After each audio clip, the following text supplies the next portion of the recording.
I appreciate these days. I know they're long days for you with a lot of questions coming from multiple directions, but this is an important, one of the more important hearings that we'll do all year.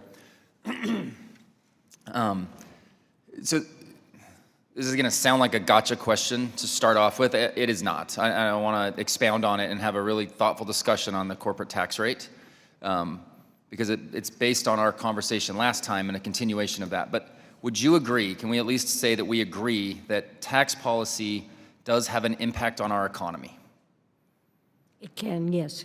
Tax policy does have an impact. So this is the part that's frustrating me as I hear from my Democratic colleagues today about, we've got such a great economy today, and we've had such a great, strong recovery, and all this kind of, the bare bones of our economy are still in place from the 2017 Tax Cut and Jobs Act. We saw strong economic growth. We saw real wage growth come from the 2017 Tax Cut and Jobs Act, and I can speak so favorably about it. I wasn't even in Congress then, so I'm not even boasting about this.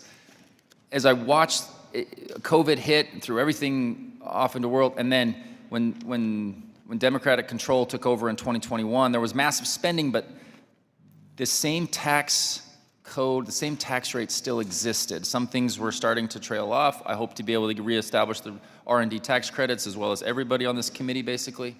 But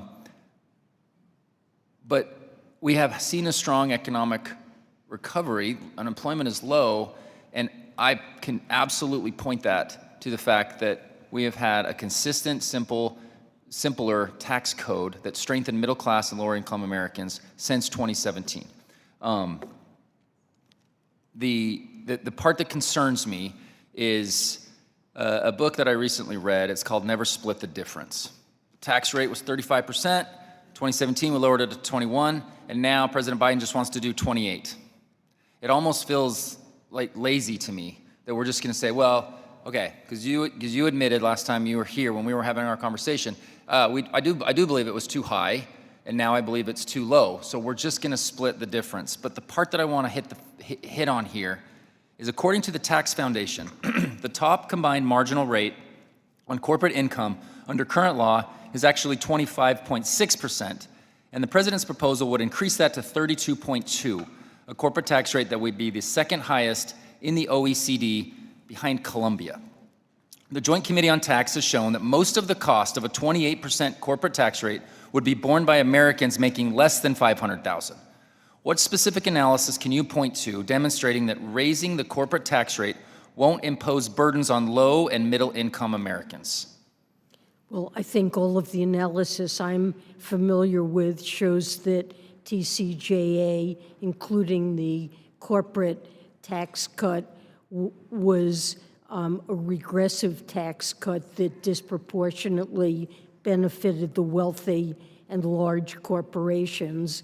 And the corporate tax cut enriched corporate shareholders at the expense of the alternative, which would have been benefits to middle-class families. So if I could jump in. It promised an investment boom, and that certainly never materialized. You said that the economy did well, but I don't believe it did well because of that piece of legislation. Okay, and thank you, and I'll reclaim my time. I don't believe you can argue, and if you want to come to the Utah's first district, you can hear from companies in that district where their real wage income grew for their frontline employees. This wasn't just for all of the shareholders like it's oftentimes communicated. We will see that as we just try to split the difference on this tax policy, that cost will go directly to the consumer. Take a retail company or a Home Depot or a Lowe's. If we put that extra tax burden on them, there's only one place to put it. They still have to pay their employees. They're going to have to raise income. They're going to have to raise prices on consumers. And I don't know of any analysis that would refute that. Well, there's an interesting recent paper that shows that there were some benefits that went to wage earners from the corporate tax cut, but it was almost exclusively to the highest income earners within corporations, that virtually none of it went to the massive workers at these firms.